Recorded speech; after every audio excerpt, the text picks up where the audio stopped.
Hi. I'm just coming again with another appeal to the leaders, the world leaders and the church leaders worldwide.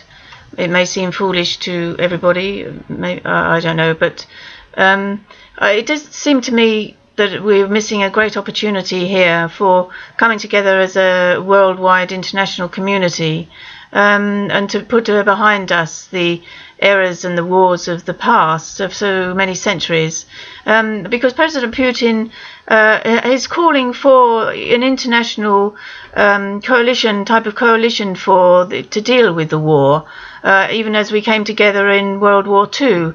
And even I've thought that this, and some of my video clips have been along these lines, that it seems the most sensible and pragmatic thing to do. And I do appeal to the Prime Minister Cameron and Prime Minister Obama to reconsider this really seriously, because this is sometimes we get bogged down in the suspicions of the past and of what's all occurred, and so much detail of different viewpoints, because as far as I can see, you've got viewpoints, whether it's the Syrian people or the experts, some that say no, we can't go with Assad, and yes, we can go with Assad, and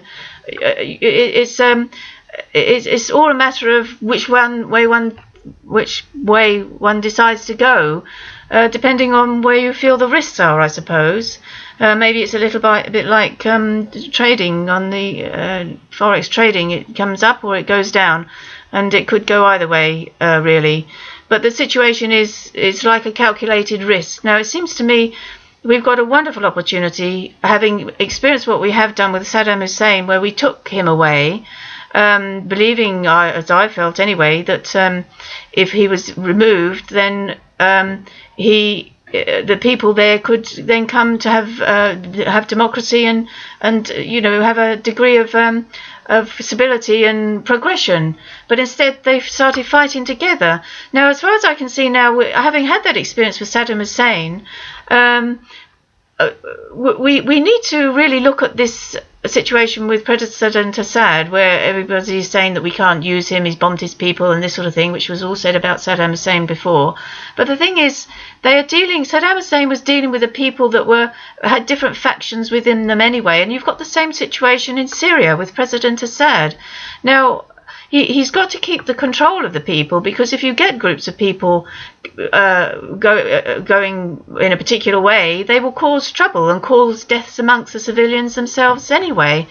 Even as we found that the refugees, they come across in a mass, and if they don't get what they want, they start getting aggressive. Now, you have to be strong in that sort of situation, both for those that are trying to control them and for the people themselves that are not that aggressive but somehow got caught up in the mob. And so we have to be pragmatic here. Both the rebels, the Syrian Free Army that are fighting, obviously they started out with fighting to get a greater deal of freedom, which they felt they were being oppressed by President Assad.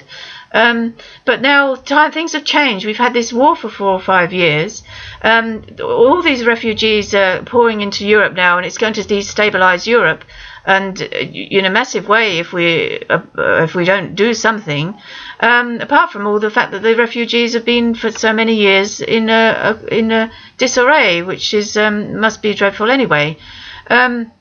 So I do feel we should grasp this opportunity that President Putin has put forward to come together as an international group, and we would be very foolish not to take this. And obviously, yes, he's bombing in areas where the rebels are, but then it's also where they're beginning to encroach on the peaceful area of where Syria is, the only peaceful area, which President Assad has been has some control, or they're prepared to support him.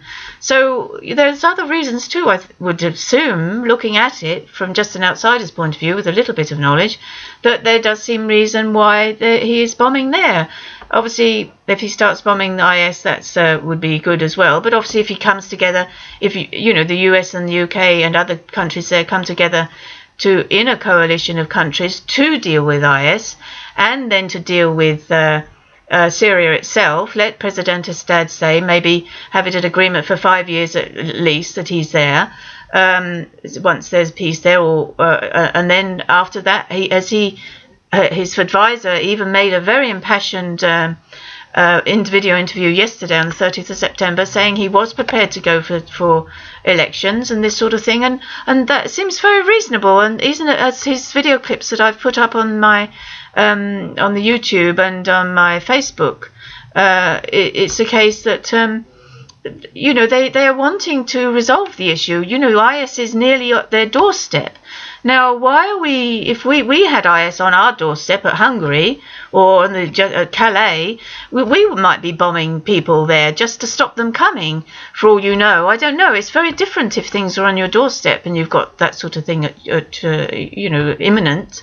As with Hungary, we were vilifying Hungary, saying they shouldn't put up a wall. But if it was at the bridge of Calais and we had 2,000 or 3,000 turning up there, we might also be putting up a wall or doing something dramatic. So I do think we're not putting ourselves in each other's shoes, having empathy for each other.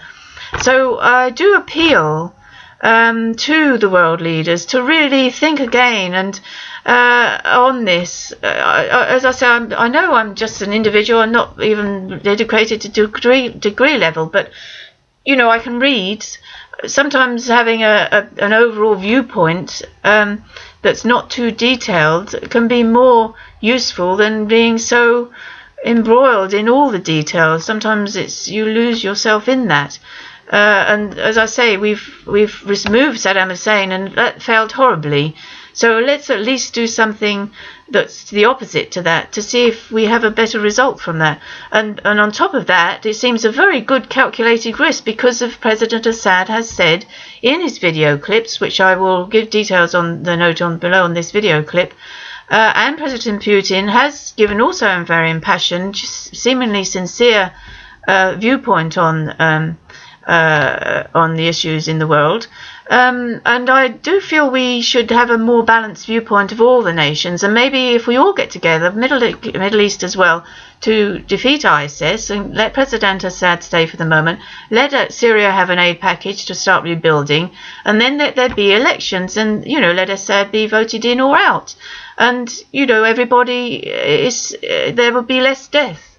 Because at the moment I can see a potential of great trouble ahead if we don't deal with this, because of what's happening, the overflow that's going into Europe, apart from anything else, and even the rebels, I think, must be pragmatic as well, and not as in World War II. It won't be a perfect agreement, but let it be agreement that starts the peace and a rebuilding, and then the elections will come, because obviously things have changed now.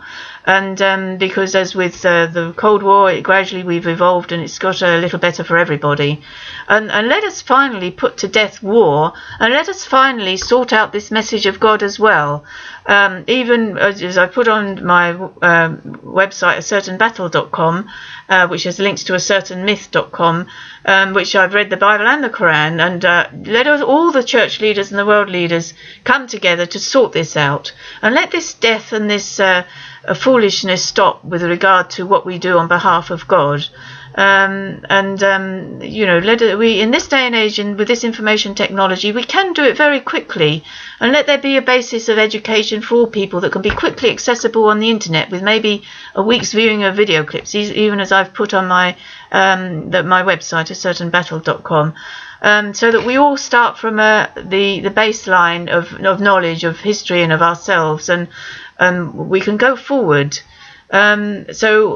Please look at the video clips. Please consider President Assad and President Putin's proposals seriously, and let's begin to go forward, not keep looking back so acutely, to remember the past, but let's remember it to learn from it and build on it, and let's have less suspicion and a little bit more trust, just a little bit, not everything, but just a little bit, in order that we can go forward for the sake of the people, because it's the people that have to give their lives in death, in war, the people that have to give their taxes to support others when we've already got people on the street.